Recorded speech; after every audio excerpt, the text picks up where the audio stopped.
Everything we do today, everything we do is based on consumer technology, whether it's the price of data, whether it's cameras. I mean, GoPro, okay, GoPro, with the cameras we use today are a version of GoPro, right? Whether it's a new fatigue test, that's all pattern and AI, or driver distraction on a camera, that's AI, or sensors on a hub to tell me if my hub bearings or brakes or tires are going bad, or tire pressure inflation. All of that today is based on Bluetooth, Wi-Fi, cellular, all consumer technology hitting us. Yep. It's obviously it's being tweaked for industrial uses, but it's really an interesting set of circumstances. So I counted up the other day, and I couldn't believe it. I figured about 15 applications around a truck. There are just about 30 different applications around a truck that you can get to. Hey everyone, and welcome to our podcast, Caution Wide Right. I'm Luke, your host, and today we're going to talk about the future of vehicle and in-cab technology. We all know that in 2018, ELDs were pushed across the trucking industry, but I don't think many of you knew that the technology goes back to AOBRDs in 1988. I won't mention how old I was at the time, but since then the telematic and vehicle tracking hardware and software has improved dramatically, helping both truckers manage their time and equipment as well as carriers managing fleet efficiency and safety. But right now we're dealing with the bottom of a freight market, high costs in vehicle maintenance, and insurance carriers dealing with high claims and increased nuclear verdicts and so much more. The costs are just crazy right now. So how can vehicle tech help today, and what are the next steps with this technology? We find out as we chat with John Elsner, CEO of Pedigree Technologies, and Joshua DeCock, VP of Product Management. Pedigree is a premier provider of tech solutions in the telematics and Internet of Things space for North America. In fact, in 2021, the company received an Internet of Things Innovator Award for trucking fleet management. John Elsner joined Pedigree in 2021 after a long career in key leadership positions with CalAmp, a Pedigree supplier, and leading manufacturer of telematics and Internet of Things devices. Joshua has been in the tech industry since 2004, moving his way to Pedigree in 2009, and is now VP of Product Management, where he works heavily with customers, sales, engineering, support, and executives to deliver software solutions that exceed customer expectations. John, Joshua, welcome to the podcast. Yeah, thanks for having us. Thanks, Luke. Appreciate it. Yeah, and really just to get things started, we're gonna look into the past in 2018. So. Many of our listeners might remember that the ELD rollout had so many headaches. Maybe they were trying to cheat the ELD systems. Roadside enforcements had their own issues and so much more. And I'm just curious, from Pedigree's perspective, what was the biggest headaches during that sort of 5-year rollout with ELDs in your guys' perspective? Yeah, I think the biggest headache was just, there's so many people wait to the last minute, as we all do for so many things. Yeah. And that meant on both sides, right? So certainly in the truckers and the companies, but also even the officers and the auditors understanding those details and how it should work. And so there's a lot of kind of interpretation on the fly happening, especially in the field. And so you got people who don't necessarily know what they're even asking or what they're looking for. And so there was a lot of learning. We had the number of calls we had coming to support line just shot through the roof right after that date switched, and a large number of them were just things like, how do I do this? Like, what does this mean? And they were just general ELD questions about how that worked. And it's really calmed down. People, it's kind of the standard status quo now, so people generally know things. You do get new officers coming, you recognize, like, hey, you must be new to be an officer, pulling people over, auditing people, because asking questions. I had a guy the other day asking me, he's like, this, I don't see the signature on this. Yeah, it's an electronic signature. He's like, well, I need to see an actual signature, right? I was like, no. So a lot of learnings, I think, just in that space. And at any time you have government mandates, you're going to have a lot of, okay, how do we interpret this? What do they actually mean in some of these situations? So. And honestly, I remember 2018, it was like, guys, just plug in the device. Like, that's like the longest key. That was the longest piece. It was just sitting around for so long, not even getting plugged in. Yeah, and I think a lot of people are thinking, is there a way we can get around this, or when should we use it? Do I always have to do this, or does I even qualify for this? Do I have to do it? And so there's just, again, lots of learnings. So I think we're in a lot better place nowadays, where just people at least understand the baseline. So yeah. Well, and speaking of which, so this year was sort of the rollout for Canada implementing their ELDs. I'm just curious, has that rollout been much smoother? Is there different types of headaches that we're seeing with them? Yeah, I think it's certainly smoother. But I think some of the way that Canada works is that there's a little bit less federal power pushing forth the rule. And so there's a lot within the provinces and it's a little, really, how much is the province taking it seriously? So you just see in certain areas of Canada, it not being taken as seriously. And so I think depending, that's why you just won't see as much rollout or adoption of ELD in certain areas of Canada, and certain other, the bigger companies are more proactively adopting it, knowing that you're going to have to do it anyway. But I think, in the US, what people found was, okay, if I'm getting asked about it when I'm going through a way station and things like that, like, I better start doing this, and I'm going to have problems if I don't. I think it's a little more, depends on where you're at in Canada situation. So we see different problems, but not maybe to the same extreme as we saw in the US. Yeah, and I know, like, the US, there's like 300-ish ELD providers that were self-certified, and then I know Canada, they had their own certification process that was a little bit more stringent. Hopefully, less people qualifying. How was that process for Pedigree? Was it easy to get qualified under Canadian rule, or was there a lot of changes you had to do on the back end? Yeah, and we didn't have a lot of changes, but it was certainly much more. They checked and ran through those tests and everything, this third party, so it was a lot more involved. I think we were the first U.S. company certified in Canada. Yeah. And the reality is we have to certify, I think, a portion of the ELD every year, and then every, I think it's 4 years, is it, that we have to recertify everything. So we've already gone through two partial certifications since the original. So it's certainly ongoing.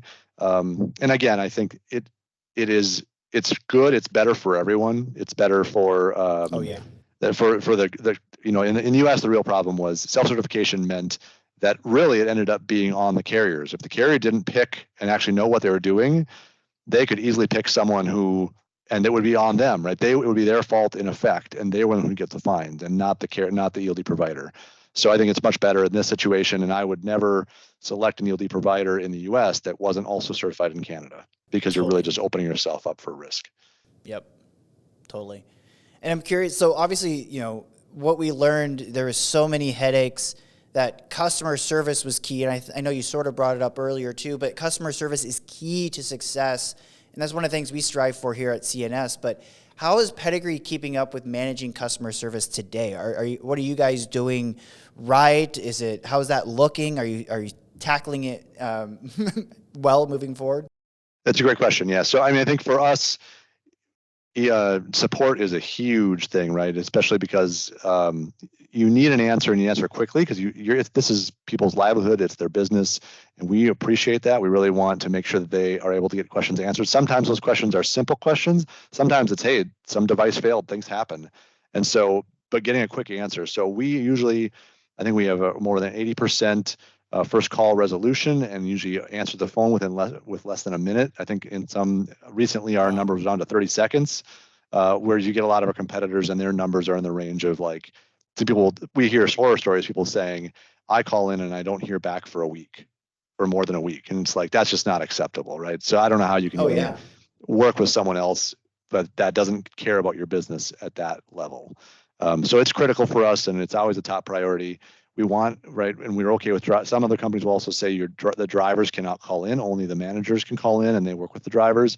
We encourage the drivers to call in, and we can talk directly and solve your problem as quickly as possible, get you what you need, and get you on your way. So that's awesome. key to being a good ELD service provider, is our lifeblood. And I'm curious too, so since the ELD rollout, I don't know, it's been at least 5 years now, how has the technology changed, which is what we're going to talk a lot about today, but how has the technology changed and where are ELDs going? It's really telematic devices, but where are ELDs going in the future? Yeah, I think compliance-wise, I don't see that a lot of those things changing in a lot of ways. But I do think, what we're seeing, what we're always trying to work through is, okay, we've got an ELD, and it needs to exist for compliance purposes. But from our perspective, we've got to find the place where we can keep the customer compliant and not be at risk, but also help them to keep running their business and help them to be more efficient and more performant. And like at this point, right, in the past, you didn't need to have a lot of technology in your cab to go. But now, since you have to have an ELD anyway in the vehicle, let's take advantage of that. Let's make your business more efficient, easier. How do you learn about the DTCs on that vehicle when there's a problem and proactively fix them before you have some maintenance issues? How do you make sure your tire pressure is good? I mean, the amount of fuel loss from bad tire pressure is huge, or tires are such a huge cost in the business.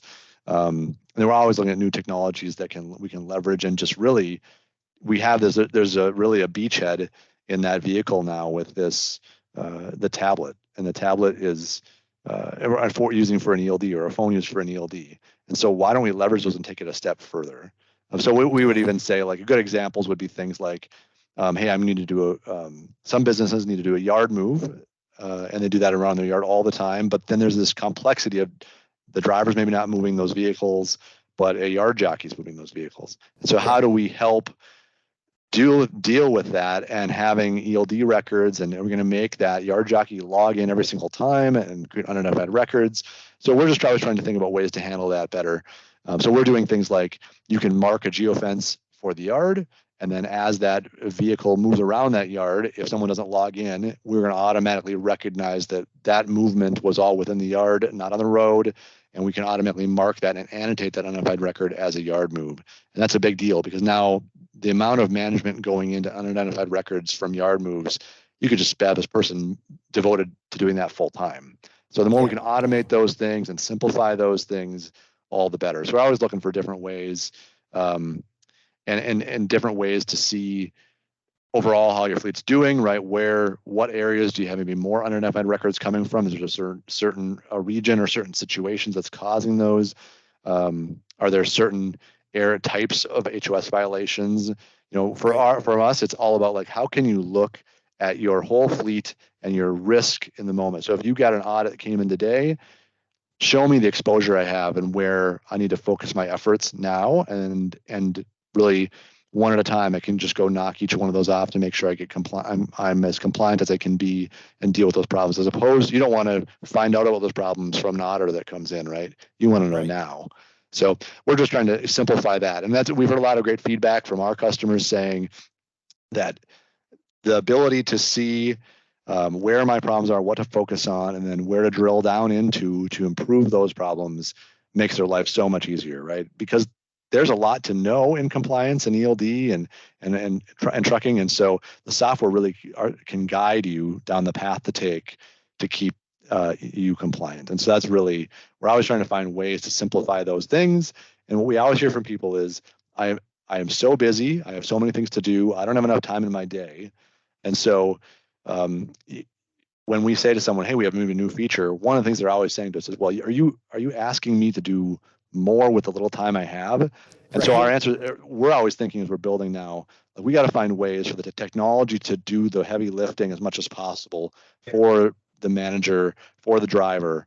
And so there's a lot of, we have it's a really nice new driver kind of self-coaching, self-feedback mechanism that we're releasing here later in Q4. Or really kind of the goal is how do I let the driver know, hey, yeah, there was maybe a speeding or heartbreaking issue or compliance issue, and I can even show, here's where it happened, and here's the time that happened, and here's the context of what happened. And you can say, oh yeah, I understand that, and I maybe learn from that. Or maybe it's like, oh yeah, that curve, going around that curve is a lot more of acceleration or hard cornering than I expected. So next time I'm going to know better.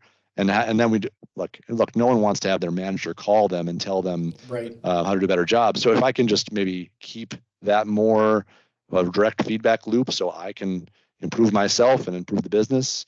And then for those people, maybe drivers who don't care or aren't actually reacting and improving to those feedback, then the managers can deal with them, right? They can be the exception scenario. So that's the goal. How do we let technology do the heavy lifting?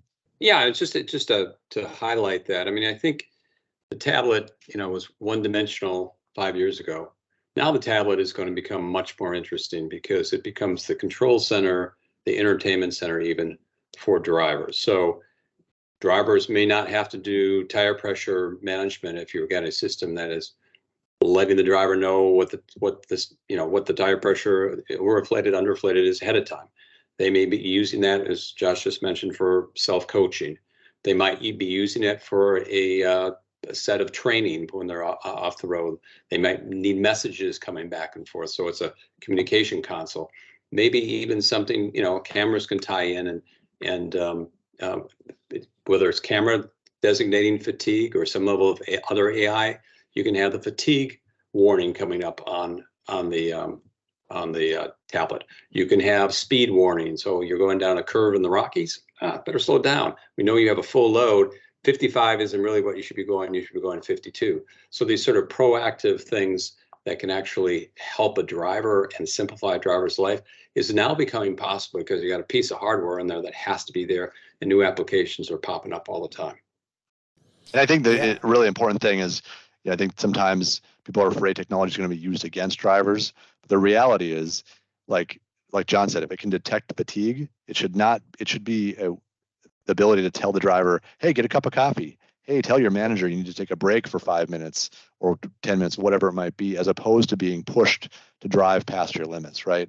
And so I think they're really, when you look at it from that perspective, it should serve the driver. And look, the drivers are probably the best drivers. These drivers are the best drivers on the road. They're the ones the camera should be helping, not hurting.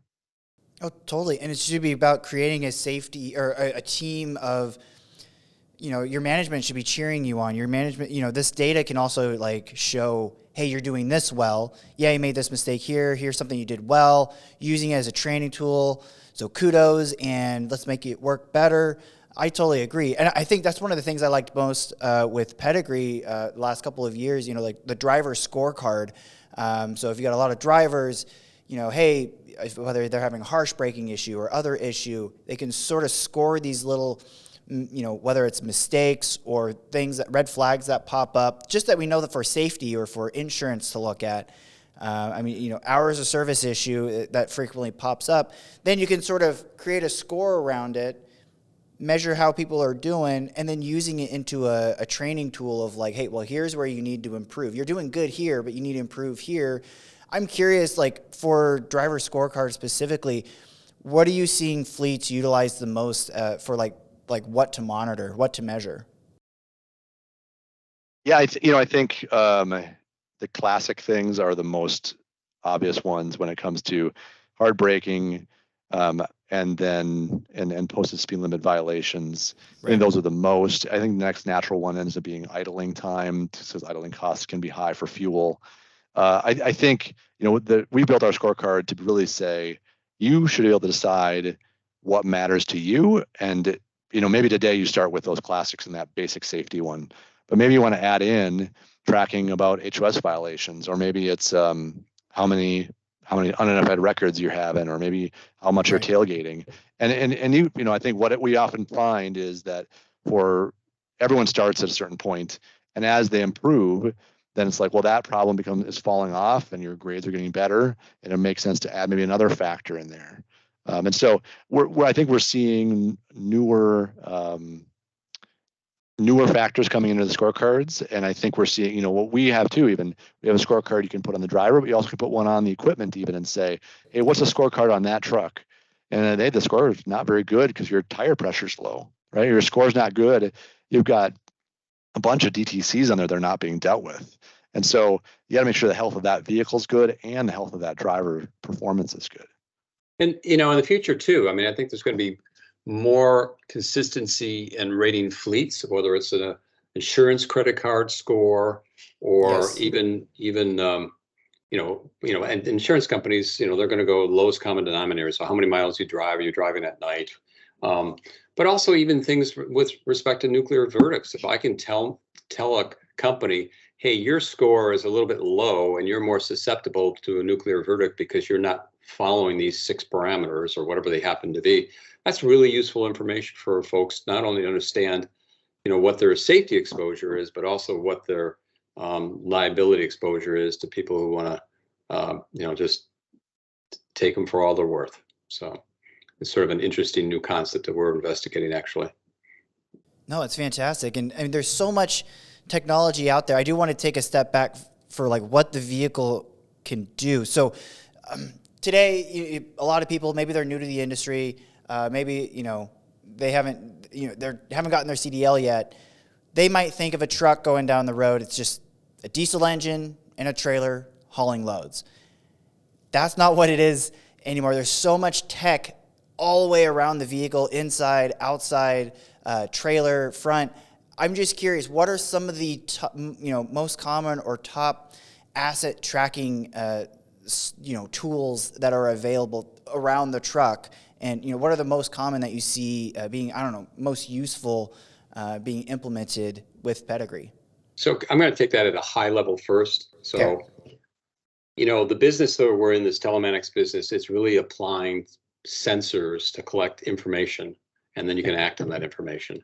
And the amount of, as you're talking, Luke, the amount of stuff that's coming out is really hitting us from a really consumer level, consumer technology level. In the last 10 years, there's been very, very little stuff coming from industry or science or government that's hitting us, other than the compliance. That's a rule, but that's not the technology coming in. Everything we do today, is based on consumer technology, whether it's the price of data, whether it's cameras. I mean, GoPro, with the cameras we use today are a version of GoPro, right? Whether it's a new fatigue test, that's all pattern and AI, or driver distraction on a camera, that's AI, or sensors on a hub to tell me if my hub bearings or brakes or tires are going bad, or tire pressure inflation. All of that today is based on Bluetooth, Wi-Fi, cellular, all consumer technology hitting us. Yep. It's obviously it's being tweaked for industrial uses, but it's really an interesting set of circumstances. So I counted up the other day, and I couldn't believe it. I figured about 15 applications around a truck. There are just about 30 different applications around a truck that you can get to. And obviously the most common are ELD and cameras. Those are the most, you see the most. But there are just a variety of different things where you're now taking Bluetooth technologies and adding that to get more sensors around a vehicle. And you're using just all kinds of mapping database capabilities to provide information loopbacks to the driver about where they are, whether it's weather or whether it's a curve or steep hill. You get that kind of stuff. Also, it's coming off the engine. Okay, great. Not only, is something going, I get a little light saying, oh, I got a trouble, but now there's stuff coming off the engine where they're predicting that, hey, if you have these 6 parameters going on at the same time, you're likely to have this major problem in the next 2 weeks. You better attend to that. And so now you're getting predictive maintenance again through AI and machine learning patterning off the vehicle. So there's just a huge amount of stuff that's sort of hitting the industry. And I think that's one of the challenges for everybody here trying to help out is how do you parse that? How do you get there, and how do you really provide the most value to your customer base and help them connect the dots and save time, increase safety, and save some costs. Awesome. The interesting thing too, I would say, is there's certainly we always love the new technologies, and I'm first and foremost in that area. But the funny thing is, it's amazing how common some of the simplest solutions are, and the ROI on, ROI on tires and tire pressure monitoring is just such a no-brainer. ROI on asset tracking, same way, right? The number of stories we hear about, I've just lost a trailer, and trailers are a little expensive, right? And the cost of asset tracking nowadays, or even just doing Bluetooth tracking, has gotten so low that in the scheme of things, the ROI is just so simple. And so I just think It's easy. It's an easy path to get there. And we always push customers to say, look, start small. There's a lot of things you can do. You don't have to do everything all at one time, but there's a lot of things you can do, and your ROI is just going to be very, very straightforward, very plain. You're going to really, it's an easy path to take ROI. It's just one thing at a time, but on the path, and you'll be thankful you did. Do it now before it's too late. Totally. And let's start with some of the most common, and we'll walk into each of these, the trailer, the tires, the cameras. Let's start with the cameras. So you got, forward-facing cameras, backward-facing cameras, driver-facing cameras. I'm curious, it's a love-hate relationship with driver-facing cameras specifically, monitoring the face, all that. We had a camera company on Netrodyne talking about it, and we of course get the love in the comments, disagreeing with everything being said, but the truth is the safety, but then like insurance, it's a must for insurance. It's a must for claims and fighting litigation, for being able to prove something. And I'm just curious, how do you see that tech? How do you guys use it specifically at Pedigree? Is it your own software, your own equipment, right? Yeah. So the cameras which we use is based upon a company called Lightmetrics. So the reason, again, Pedigree's philosophy is, for those who don't know, is very much we use best of breed devices, and we're really a software company pulling in those best of breed devices. So it's new technology that comes out tomorrow. How do we leverage that, get that in our customer hands as soon as possible? We don't have to create a whole new board. We can just leverage other devices as they come. So the perfect fit for Lightmetrics with us is that they have a similar philosophy, right? They're doing the AI logic to do the recognition via the camera on the imaging and when things are happening. But their technology or their software that sits there can sit on multiple different cameras, right? So since we've worked with them, I think we've gone through 3 or 4 different cameras over the years, and now the current cameras we're on. It's always this, again, reduction in increase in performance, reduction in cost, just like we're seeing in phones all the time, right? So hey, tomorrow we can offer you there's a new device, and that device works better and captures higher quality video and a smarter AI. And then we can even always roll out new things, right? So there's testing with the recognition of not wearing a seatbelt now, or I can recognize their texting versus their eating versus their smoking. And then for us, again, for those options, that's really all what matters to the customer. What's the value? I think the number one value is I can get a DVR recorded image or video of what happened when there's an accident. So often it ends up being that someone else, maybe sideswiped into them, or that they stopped and pulled right in front of them. So that's why that video is so important. So we've got a lot of customers that just say, we aren't interested in driver facing. That's totally fine. And other ones are. And so what's the right fit for you? And from our perspective, it's always like, what's the right fit now and tomorrow is if that fit wants to change. That's the great thing. We have a dual facing camera, forward and reverse. You can easily put a cover over that driver facing camera, and you can, again, you don't have to pay for any data flowing through it. It could be turned on later. It could never be turned on. And there's now even another option camera we're going to offer here very shortly that is side and rear cameras that you can add in. Again, you don't have to do that right now, but the additional cost on the hardware to have those as options, kind of future proof, is very minor.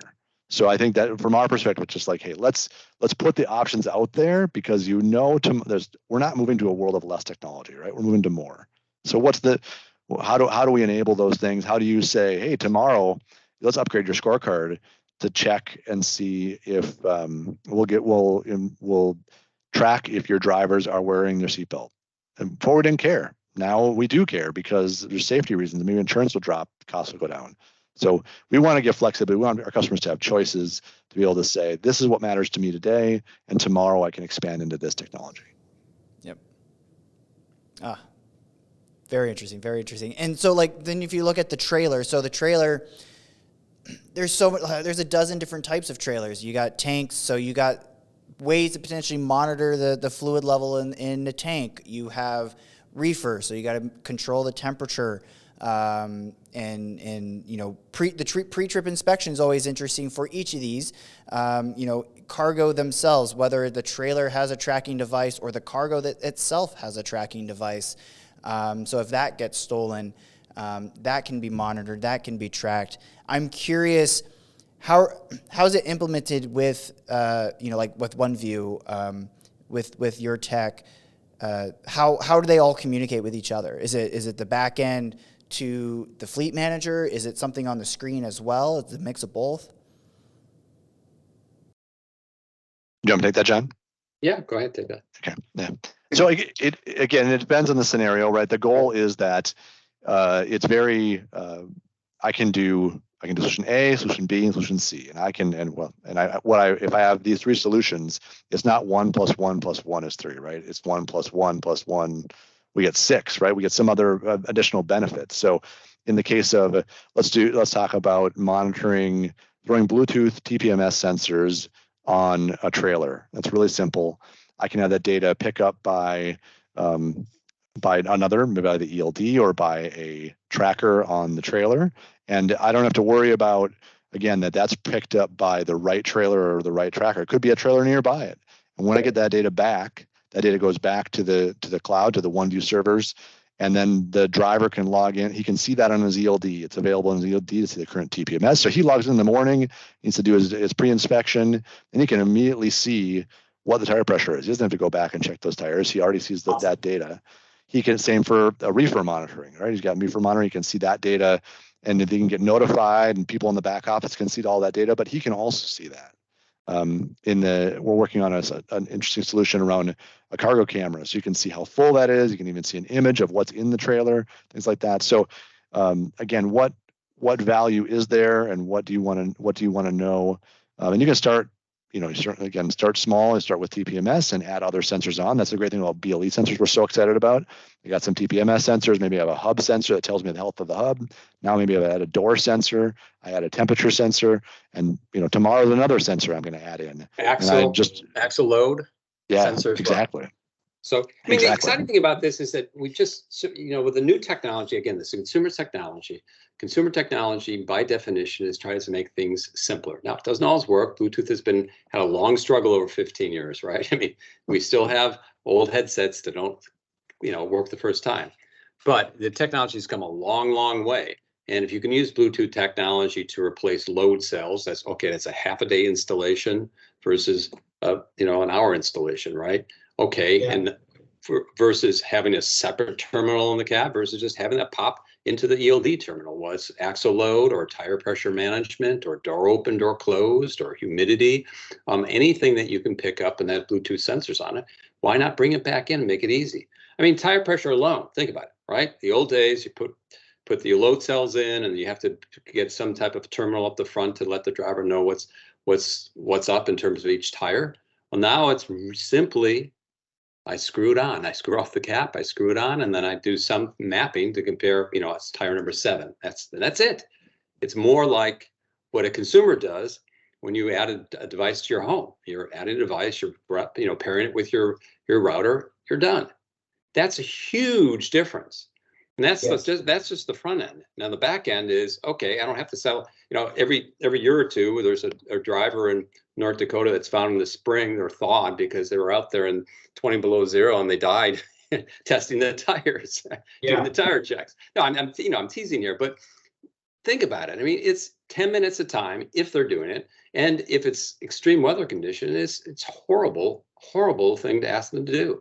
And so now it's all automated, and that's not because of anything special that is occurring. We're not the experts on that particular edge piece of technology. We're just finding the right experts to tie it all together. And so that's kind of what's fun about this space, is we're always talking to new people about new types of technology. And that makes this a fun job. Let me put it that way. Yeah, and the cool thing about BLE, I have to say, right? So we've got sensors that are little puck sensors that are 5 years, some are 20 years, and it's just this little puck sensor. All it does is broadcast out. And so, with old Bluetooth technology, you have situations where you have to connect, even with the ELDs, right? You got to connect, and it's got to establish that connection and keep it going. But in the new sensor BLE technology, it's just broadcasting some data out. you're just listening. So the simplicity and like, hey, I missed one, doesn't matter. I'm gonna get it next time. 10 seconds later, I've got another one coming by. I can listen to that one. So there's real improvements in technology that we can take advantage of. Again, by the telematics piece, by the ELD, by the camera, and by our phones just nearby. So it's really exciting to see how you can, again, add on top of each other and stack further and further. So in one other thing, though, it's sort of interesting that data flow can be very, so he's talking about data flow. And again, this gets a little bit geeky, but that's where it gets kind of complicated, because maybe it's a tire pressure and you can pick it up locally on your ELD or a trailer tracker. You can pick up that data. Right, here's the tire pressure. It's whatever happens to be. It's 2 pounds overweight or 2 pounds under inflation. Well, now let's just talk about an axle load. But the driver wants to know when something's, when he's got a new load, right? Is it going over, right? That's a big deal if it goes over. So he needs to know that information real time. Yeah. But this information is very interpretive. It's not like you have a particular scale here. You're not putting a scale. You're looking at the pressure on the hydraulic system. Well, now that has to be interpreted. So now it has to go to our partner. They got to interpret it. Then we got to take it from our partner and bring it down to the driver in real time. So there are a lot of little back and forth tricks and exchanges that have to go on to make this happen. But because of the new edge technologies, once again, it's all consumer tech. Now these things are possible, and it's really sort of that's the fun part, because you're able to solve those problems for folks. Yeah, so it is. And I'm curious because when ELDs were first implemented, I thought, oh, that'll just be a few years while maybe the OEMs will manufacture and just plop these things into their trucks themselves. Or, there's 300 out there now. Eventually it'll get down to, I don't know, a dozen or 2 dozen providers. It's not happening as quickly as I thought it was going to happen. I'm curious, a lot of people just got, let's just say a crappy ELD that sort of works on the basics of what the regulations say, but it's not capable, and it's not going to ever be capable of what is coming in the future or what's here now, what you guys have implemented yourselves. I'm just curious, for those looking to transition, is it an easy transition? Is it an affordable transition? Owner-operators, five carrier fleets? I know there's a wide range to this potential answer, but I'm just curious, in their perspective, how can you address their fears, their transition fears? Go, Josh. Great. Yeah, I mean, I think I would say, if you're in a bad place with an ELD already, you're not helping yourself by staying there, right? I think the hardest thing about moving ELDs is potentially your lost productivity time, your downtime for installation. So having a implementation plan to make it happen is critical. So talking through that plan, understanding that plan, and that depends on everyone else's business, right? So some people have businesses where they're not driving during the night and there's open times there, or maybe the weekend. But other people are driving all the time, and finding that right time to be able to do those things, or maybe you have your own mechanics. So, those are things we always want to work with customers on, and make sure that they know best, they know their business runs, and we're happy to work with them and avoid as much of that downtime as possible.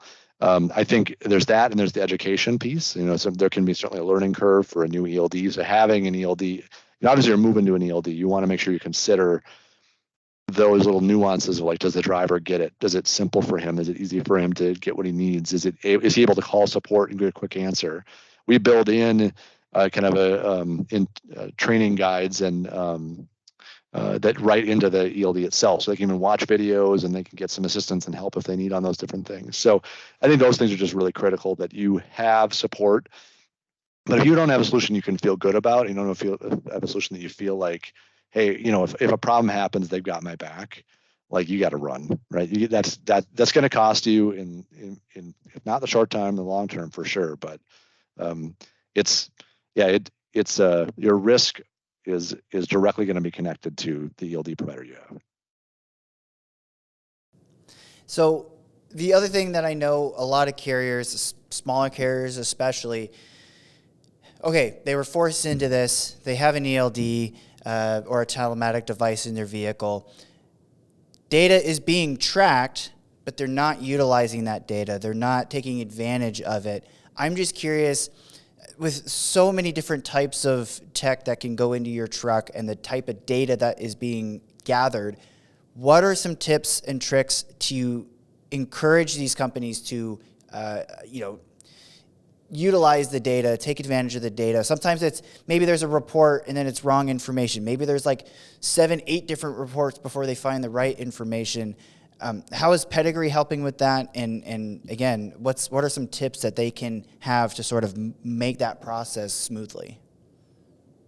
Yeah, I think, like you said, there is a lot of data. And I think the tough thing about data is data can run you in circles, and you could feel like you just wasted a bunch of time, or you don't even know what you don't know. And so you got to take things one step at a time.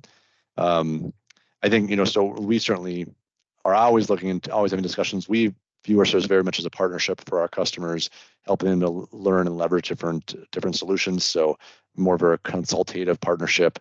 And so, I think we're always listening, always trying to work with the customer. We encourage those discussions. And if you want to even have the discussion now, we're happy to have those discussions, even not as a customer, and see where things can go. But I think you got to start in one thing at a time, right? Let's make a list of where our biggest headaches and problems. And so some of those are, you probably have people manually doing a bunch of reporting that we could just automatically have generated once a month for you, maybe for if the purposes and things like that. And maybe the next step is you've got compliance issues, right? Maybe your CSA score is low in this area, and that we can build this in a what's your problem A, B, and C, and we're going to start from that. So there's a lot. It's overwhelming. So we got to pick a starting point, and there's lots we can do. Let's just pick off one at a time.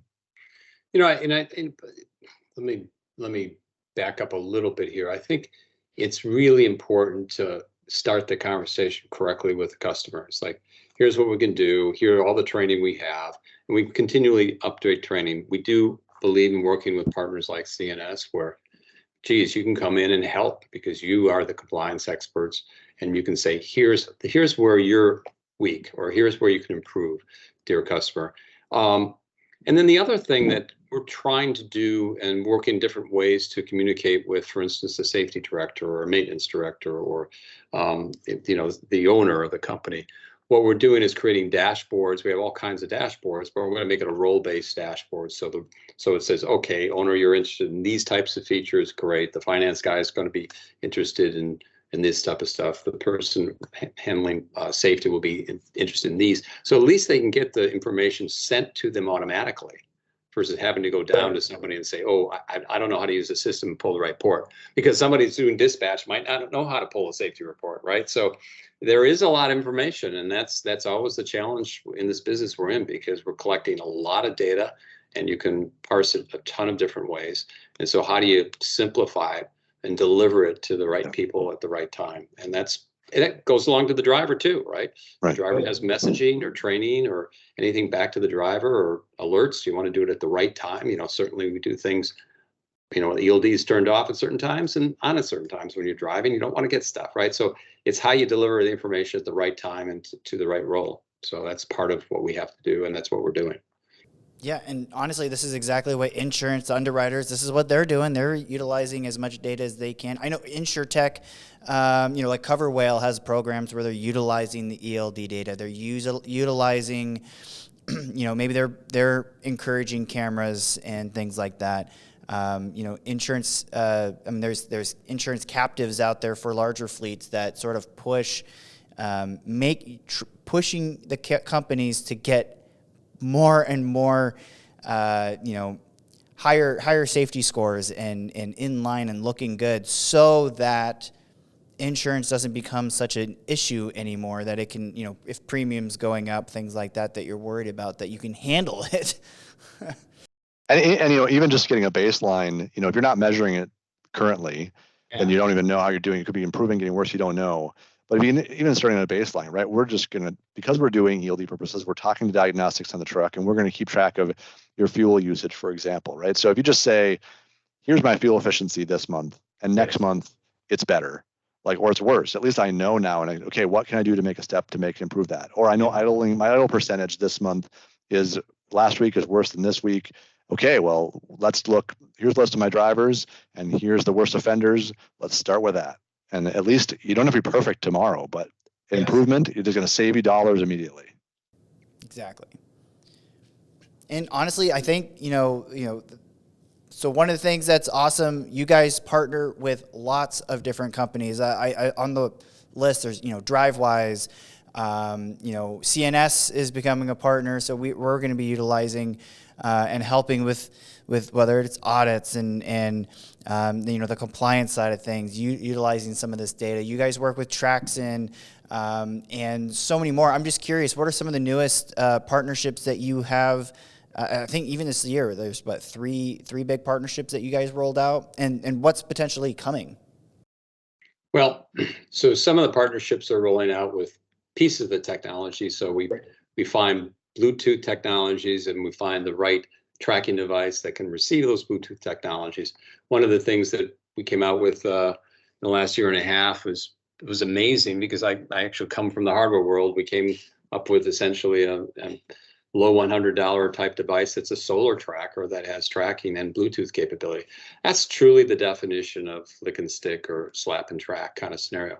So now I can go to, as an example, you can go to companies who have trailers or who want to quickly upgrade the trailer. It's like, okay, that's not a big deal. That's easy to do. And later in the future, it's future proofing. Now I can add on tire pressure management or door open, door closed, or humidity sensors if you want to do it via Bluetooth. So that whole area is something that we see continuing to grow.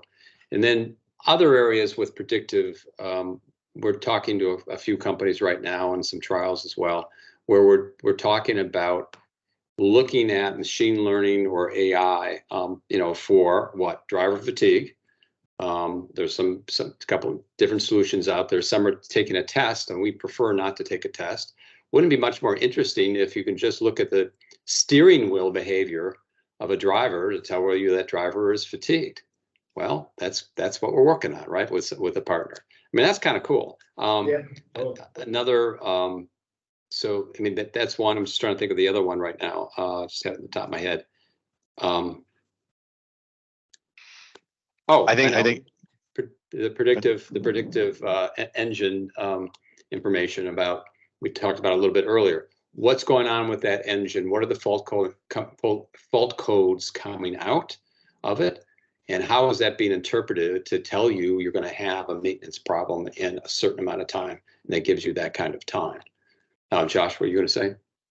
I was just saying, yeah, it goes both ways, right? So there's these cool maybe software technology benefits like John's mentioning, or even the solar unit, or there's a new unit we're going to be offering that just is a GPS tracker that's a taillight, right? So just for theft problems, right? Those things, those little differentiations, not trying to force a square peg in a round hole, finding the right solution to fit your problem. Those are really critical, and having the right one that fits your business and your needs is really sweet, really, really cool. So, how do we connect each of those technologies as we grow? Exactly. So if you're out there watching, and I don't want you guys coming to Pedigree saying, "Hey, I have an issue, help me out." Violation came up first. I need a new ELD, something like that.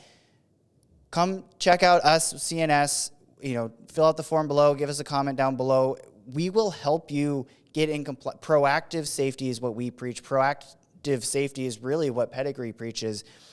Go check them out, go check us out, and learn how we can help you get in compliance before you get in trouble, and then getting that future-proof in, not with just the ELD, but holding your hand through the whole process of all that future tech that can come, and take advantage of the benefits. In the end, it's all about benefits. It's reducing violations and fines, it's reducing insurance premiums, it's increasing safety, increasing driver health, and just really bringing drivers home safely to their families is everything that we want, everything that Pedigree wants. And so fill out the form below, go check out Pedigree on their website, go check out, I'm sure they're going to be at MATS and GATS and other trucking shows across the country. And as always, stay safe out there.